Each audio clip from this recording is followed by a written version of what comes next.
कि संवैधानिक व्यवस्था को, संवैधानिक जो बात है उनको आप लोगों तक देश के सामने रखा जाए। ये जो प्रोपेगेंडा चल रहा है झूठा, जो बहुत लंबे समय चल रहा है, अब से नहीं चल रहा, लंबे समय चल रहा है कि जाति के आधार पर आरक्षण मिलता है, कि आरक्षण 10 साल के लिए था, कि आरक्षण मेरिट के अगेंस्ट है। बहुत सारे तर्क है लोगों के, आरक्षण देश को बांटता है, आरक्षण नहीं होगा तो देश जुड़ेगा बटेगा नहीं। इस तरह की कहानी लोग कहते आ रहे हैं। हमें इसलिए बात रखने की जरूरत हमने इसमें समझी, इसलिए प्रेस कॉन्फ्रेंस बुलाई गई है। तो देखिए, अगर आप संविधान के आर्टिकल 16(4) को देखें, जो सबसे पहले आर्टिकल वही था जो कि रिजर्वेशन की बात करता है। वो बात करता है बैकवर्ड क्लासेस के बेसिस पर। व्हाट इज बैकवर्ड क्लास, यानी कि पिछड़े वर्ग, पिछड़ी जाति नहीं, बैकवर्ड कास्ट वर्ड का इस्तेमाल नहीं है संविधान में आर्टिकल 16(4) में। वो है बैकवर्ड क्लासेस। क्लासेस में कास्ट भी हो सकती हैं और उसके अलावा और चीज़ भी हो सकती है। जैसे मैं बताता हूँ आपको कि SC ST को, ये एक बात बता दूँ, आर्टिकल 16(1) और आर्टिकल 16(4), आर्टिकल 16(1) ये कहता है जाति, धर्म या अन्य आधारों पर 5 आधार हैं, कोई भेदभाव नहीं किया सकता। तो फिर रिजर्वेशन की व्यवस्था कहाँ से आ गई? रिजर्वेशन क्या जाति के आधार पर भेदभाव नहीं होगा? तो 16(4) कहता है कि नहीं, अगर स्टेट चाहता है तो वो बैकवर्ड क्लासेस को रिजर्वेशन की व्यवस्था कर सकता है, उनका प्रतिनिधित्व पर्याप्त नहीं है नौकरियों में। तो ये संविधान में लिखा हुआ है। तो बैकवर्ड क्लास फिर समझ लें, क्योंकि बड़ा जरूरी है। बैकवर्ड क्लास, ये सुप्रीम कोर्ट में 50 से लेकर अब तक डिबेट, ये जो आर्गुमेंट कई बार चला, अनगिनत बार। मुझे लगता है कि सुप्रीम कोर्ट में या संविधान में जितने भी अब तक केस लड़े गए हैं, एक तो आर्टिकल 21 पर है, अपनी जान की रक्षा बिना हमारे उसके संविधान में व्यवस्था है कि कोई सरकार हमसे छीन नहीं सकती जब तक कोई कानून ना हो। दूसरा आरक्षण है। आरक्षण में इतने सारे जजमेंट हैं, 50 से शुरुआत हो रही है, 1950 से शुरुआत हो चुकी है जजमेंटों की, और अब तक चले आ रहे हैं। उसमें लगातार ये डिबेट है, लगातार सुप्रीम कोर्ट के लगातार यही जजमेंट है। क्या जजमेंट है? कि जाति के आधार पर आरक्षण तो दिया नहीं देता, अनकॉन्स्टिट्यूशनल। संविधान में ये लिखा हुआ है। आर्टिकल 16(1) को आप पढ़ लें, नहीं को तो मैं लेके आया हूँ, इसमें पढ़ के बता देता हूँ।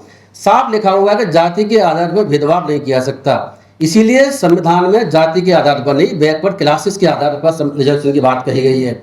और इसमें लंबी चौड़ी संविधान सभा में डिबेट भी है, और उसके बाद में अब तक कम से कम 100 से ज़्यादा जजमेंटों का तो मुझे अध्ययन है जो बताते हैं कि इस संबंध में सुप्रीम कोर्ट ने बार बार ये कहा है कि जाति के आधार पर आरक्षण की व्यवस्था नहीं है, ये बैकवर्ड क्लास के इस बेसिस पर है। अब सवाल ये, बैकवर्ड क्लास होता क्या है? बैकवर्ड क्लास जो है, शुल्क कास्ट का बैकवर्ड क्लास है, शुल्क ट्राइब का बैकवर्ड क्लास है, बैकवर्ड कास्ट क्या बैकवर्ड क्लास है, जनरल जो कैटेगरी है वो भी बैकवर्ड क्लास में आ सकती है। ये एक अलग डिबेट है। जैसे मैं आपको बता दूं कि अगर बैकवर्ड क्लास का मतलब है कि कोई कास्ट अगर एज ए होल, पूरी जाति अगर इस तरह की है जो सामाजिक आधार पर, शैक्षिक आधार पर और आर्थिक आधार पर पिछड़ी है, तो उसको हम जो है बैकवर्ड क्लास की कैटेगरी में ला सकते हैं, उसकी परिभाषा में आ सकती है।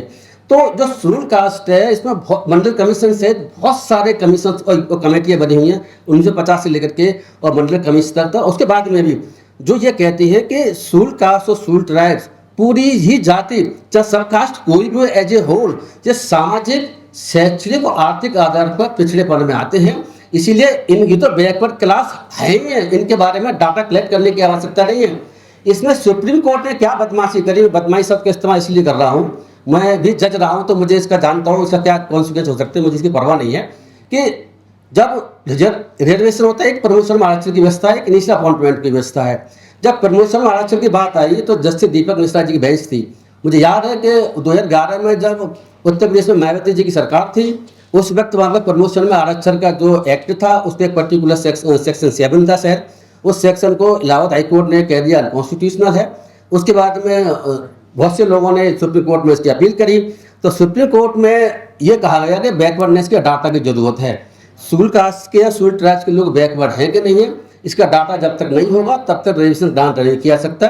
सुप्रीम कोर्ट ने इस बेसिस पर उत्तर प्रदेश में जो उसने हाई कोर्ट ने कह दिया था कि बैकवर्डनेस के डाटा नहीं है, इसीलिए आरक्षण को रद्द करते हैं। रद्द हो चुका, तब से अभी तक रद्द चला हुआ उत्तर प्रदेश में। मध्य प्रदेश, राजस्थान, दिल्ली और आसपास के जितने भी स्टेट हैं, मुझे ऐसा याद पड़ता है कर्नाटक को छोड़ करके शायद 1-2 स्टेट और हो सकते हैं, प्रमोशन में आरक्षण करीब करीब सारे राज्यों से खत्म हो चुका है उस जजमेंट की वजह से। और मेन ग्राउंड क्या था? मेन जो है सुप्रीम कोर्ट ने किस ग्राउंड पे कहा था कि बैकवर्डनेस के डाटा नहीं। 2 डाटा की बात थी, बैकवर्डनेस के डाटा नहीं है, और दूसरा पर्याप्त प्रतिनिधित्व इन लोगों का है कि नहीं है, इसके डाटा भी नहीं है। ये 7-8 साल तक चलता रहा। राज्यों से, अलग राज्यों से सुप्रीम कोर्ट और बाकी हाई कोर्ट आरक्षण को समाप्त प्रमुख में करते रहे, एक्ट बनाया था उसे रद्द करते रहे, रूल बनाया रद्द करते रहे।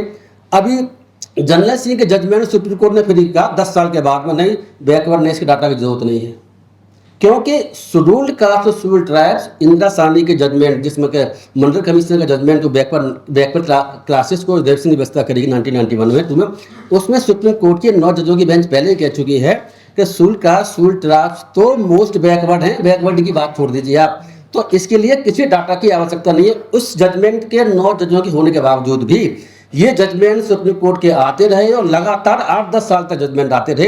अभी 2023 में 24 जनवरी से जजमेंट आया, तब जाकर सुप्रीम कोर्ट ने कहा हमसे गलती हो गई। लेकिन आपकी तो गलती हो गई, लेकिन गलती को सुधारने के लिए आपने फिर दोबारा से ये क्यों नहीं कहा कि राज्य सरकार है अलग जगह पर जब रद्द हो चुका है वो उसको दोबारा से एक्ट में पास करें या दोबारा से कुछ करें? कुछ नहीं कहा। अभी तक हर स्टेट में प्रमोशन में आरक्षण, कर्नाटक को शायद 1-2 राज्यों को छोड़ करके वो रद्द चल रहा है, और किसी भी सरकार ने कोशिश नहीं करी कि भाई अगर सुप्रीम कोर्ट ने किया डाटा नहीं, डाटा कलेक्ट कर लें। अब तो सुप्रीम कोर्ट ने ये भी कह दिया है कि बैकवर्डनेस के डाटा की ही आवश्यकता नहीं है जहाँ तक SC और ST के आरक्षण का सवाल है। OBC के लिए डाटा की आवश्यकता है, लेकिन SC ST के लिए आरक्षण के डाटा की आवश्यकता नहीं है। लेकिन फिर भी पूरे देश में आरक्षण प्रमोशन में खत्म हो चुका है। तो ये जो बैकवर्डनेस का कंसेप्ट, जैसे मैंने बताया कि बैकवर्ड कंसेप्ट डिफरेंट है, मैं आपको एक बात बता दूं, मेरे इंटरप्रिटेशन के अकॉर्डिंगली सामाजिक, दो एक बात और समझिए, मंडल कमीशन का जो रिपोर्ट थी, उस रिपोर्ट में ये बताया गया कि बैकवर्ड का मतलब क्या है संविधान में।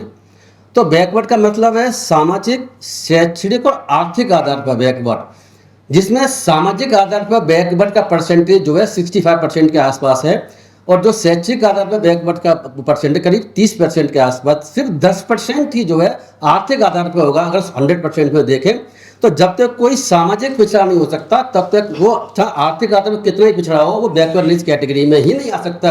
ये मंडल कमीशन की रिपोर्ट कितनी आज से 50 साल पहले की रिपोर्ट है करीब करीब, और वो अभी तक चल भी रही है।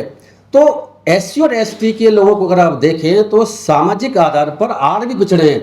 आप लोगों ने देखा होगा, ऐसे बहुत से एग्जाम्पल्स हैं इस लिस्ट मिलेंगे आपको, जिसका हमें एक तो सबसे बड़ा एग्जाम्पल जो हमें नजर आता है वो ये है कि राजस्थान में आपने देखा होगा कि IPS की बारात नहीं निकल पाई, और राजस्थान में किसी IPS की बारात नहीं निकल सकती है, तो लोग ये कैसे कहेंगे कि हमारे यहाँ अनटचेबिलिटी खत्म हो चुकी है या हमारे यहाँ जातिवाद खत्म हो चुका है, या अनटचेबिलिटी या जातिवाद के आधार पर हमारे देश में भेदभाव नहीं होता, ये कैसे कहा जा सकता है? ऐसे बहुत से एग्जाम्पल्स हैं। मैं तो सिर्फ एक एग्जाम्पल दे रहा हूँ क्योंकि मुझे लगा कि IPS का एग्जाम्पल एक बड़ा एग्जाम्पल हो सकता है कि उनके लिए 100-200 पुलिस वाले लगाने पड़े तब IPS जो है दूल्हे घोड़े पर बैठ पाया। तो आज भी पूरे देश में हर जगह गली गली में देखिए, हर मोहल्ले में, गाँवों में, खासतौर से छोटे शहरों में हम कई ऐसी जगह पर गए हैं जहाँ पर दूल्हे को घोड़े पर बैठने से मना किया गया या बारात को निकलने से रोका गया। ऐसी कई इंस्टांस हो चुके, कई चीज़ें हो चुकी। एक बात और बता दूँ कि इसकी में तर्क ये दिया जा रहा है आजकल में उत्तर प्रदेश में, मुझे कई जगह का मालूम है। हम हमारी टीम एटा के पास गई और जगह हम गए हैं, आगरा में हम लोग गए तो आगरा में हमें पता चला कि तर्क ये रहता है कि भाई नई परंपरा शुरू मत करिए कि ये रास्ते से आपकी बारात निकलती रही है, इस रास्ते से नहीं निकलती है, आप इस रास्ते से निकालेंगे, इस रास्ते से निकालने देंगे। तो पब्लिक रोड है, पब्लिक रोड पर बारात नहीं निकल सकती, ये कहाँ पर लिखा हुआ है? जब सरकारी ज़मीन है, सरकारी रोड है, प्राइवेट रोड है नहीं है, तो अगर कभी लंबे समय से बारात एक जगह से निकल रही है तो दूसरी जगह निकलने में क्या आपत्ति हो सकती है? मतलब मैं समझ नहीं पा रहा हूँ कि ये देश अनटचेबिलिटी, हमारे देश में अनटचेबिलिटी आज भी बहुत बड़े पैमाने पर चल रही है, छुआछूत आज बहुत बड़े पैमाने पर चल रहा है। और जो सबसे इंपॉर्टेंट बात जो हम समझ पा रहे हैं वो ये है कि बेसिक आधार ही अनटचेबिलिटी है रिजर्वेशन का। अगर आप रिजर्वेशन की पूरी स्टडी देखें, जिस वजह से रिजर्वेशन किया गया उसका मेन पर्पस, आधार, जैसे आपने भी कहा, उसका मेन आधार क्या था कि अनटचेबिलिटी। लंबे समय से जो लोग अनटचेबल होने की वजह से चाहे वो जो है कितने भी अमीर हों, चाहे कुछ ही बन जाए, उसके बावजूद भी उनको टच नहीं किया सकता या उनके साथ भेदभाव किया सकता है। That was the main basis for the granting reservation to the scheduled caste and scheduled tribes and other community also. आरक्षण के ऊपर अब कुछ लोग हैं, कुछ संगठन हैं जिन्होंने इंस्टाग्राम पे फेसबुक पेज बनाया हुआ है, इंस्टाग्राम पेज बनाया हुआ है, जिसके सब्सक्राइबर अभी हम देख रहे हैं, अभी देख करके आए हैं तो 5.8 मिलियन के आसपास हैं। और ये इसी तरीके से जैसे CJP का आंदोलन चल रहा है, ऐसा हमें लगता है कि उसी तरीके का कोई आंदोलन शायद जो है, जो आरक्षण विरोधी जो आंदोलन चलाना चाहते हैं, ऐसा हमें लगता है। तो इसीलिए हम चाहते हैं कि हम अपनी बात भी देश के सामने रखें जो आरक्षण के समर्थन में है। रिजर्वेशन कोई छोटी मोटी चीज़ नहीं है। हमें पहले ये समझना होगा कि रिजर्वेशन आखिर जो है क्यों आया और रिजर्वेशन की ज़रूरत क्यों थी और अभी भी क्यों बनी हुई है। अगर हम देखें कि बहुत लंबे समय से जो SC ST का वर्ग है, ख़ासतौर से OBC के वर्ग को भी नौकरियों में रिप्रेजेंटेशन या एजुकेशन इंस्टीट्यूशन में एडमिशन्स में, या इसके अलावा हम देखें कि जो जो वो है विधायिका है, वहाँ भी रिजर्वेशन पहले नहीं हुआ करता था। बहुत पहले बात कर रहे हैं आपसे। तो उस वक्त क्या पोजीशन थी कि ये वर्ग जो है कभी भी आ नहीं पाता था। इसके लिए संविधान सभा से पहले भी बहुत सारी बातें चली। तो संविधान सभा के बनने के बाद आर्टिकल 16(4) और आर्टिकल 15(4) को लाया गया, और जिसके बाद में रिजर्वेशन नौकरियों में मिलता है SC ST वर्ग को और OBC को भी।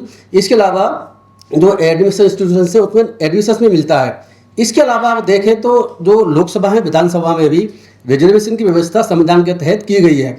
तो मैं एक बात देख रहा था कि ये जो रिजर्वेशन हटाओ आंदोलन का मैंने पेज देखा, तो वो लोगों का कहना ये है कि रिजर्वेशन मेरिट के अगेंस्ट है। ये आर्गूमेंट आप देखते होंगे लंबे समय से बार बार ये कहा जाता है कि रिजर्वेशन जो है मेरिट के अगेंस्ट है। अगर मेरिट से लाना चाहते हैं तो रिजर्वेशन हटाना होगा, और रिजर्वेशन जब तक रहेगा तब तक मेरिट के लोग पीछे रहेंगे। ये बिल्कुल गलत बात है। अगर हम संविधान सभा की डिबेट को भी देखें तो उसमें भी पता चलता है कि इस सारी बातों के ऊपर बहुत ही डिटेल में डिस्कशन हुआ था, और उस वक्त बाबा साहब डॉक्टर BR अम्बेडकर जो संविधान सभा में ड्राफ्टिंग कमेटी के चेयरमैन थे, इसके अलावा और जितने भी वहाँ मेंबर थे, ज़्यादातर सभी ने इस पर विचार किया। मेरिट वर्सेस रिजर्वेशन के कंसेप्ट को सोचा समझा, और इंटरनेशनल लेवल पर भी जो सिस्टम चल रहा था उस जमाने में उसको कंसिडर करते हुए इंडिया के कॉन्टेक्स्ट में रिजर्वेशन की व्यवस्था संविधान में की गई। और मैं आपको बता दूं कि BK पवित्रा का जजमेंट 2019 के आसपास का है सुप्रीम कोर्ट का। उसमें ये बड़ा अच्छा डिस्कशन है इस बात के लिए कि रिजर्वेशन क्या मेरिट के अगेंस्ट है। उसमें अमर्त्य सेन जो हमारे नोबेल पुरस्कार जिनको मिला था, उन्होंने इस बात को बड़ा अच्छी तरह अपने बुक में लिखा हुआ है कि रिजर्वेशन मेरिट के अगेंस्ट नहीं है। मेरिट का जो कंसेप्ट समझा जाता है अदरवाइज, वो कंसेप्ट मेरिट का है नहीं। हमें मेरिट के कंसेप्ट को इस आधार पर ही देखा जाना चाहिए कि मार्क्स क्या है, सिर्फ मार्क्स किसी के ज़्यादा है या मार्क्स किसी के कम है, इस आधार पर मेरिट को तय नहीं कर सकते। मेरिट को तय करने के लिए इसके अलावा बहुत सारे फैक्टर्स की आवश्यकता है, तब मेरिट को तय किया जा सकता है। अगर ऐसा है कि अगर मेरिट के बेसिस पर चंद लोग ही आ सकते हैं अगर नौकरियों में या विधानसभा में या लोकसभा में या एडमिशन्स में किसी कॉलेजों में, तो ऐसे मेरिट को मेरिट नहीं कह सकते।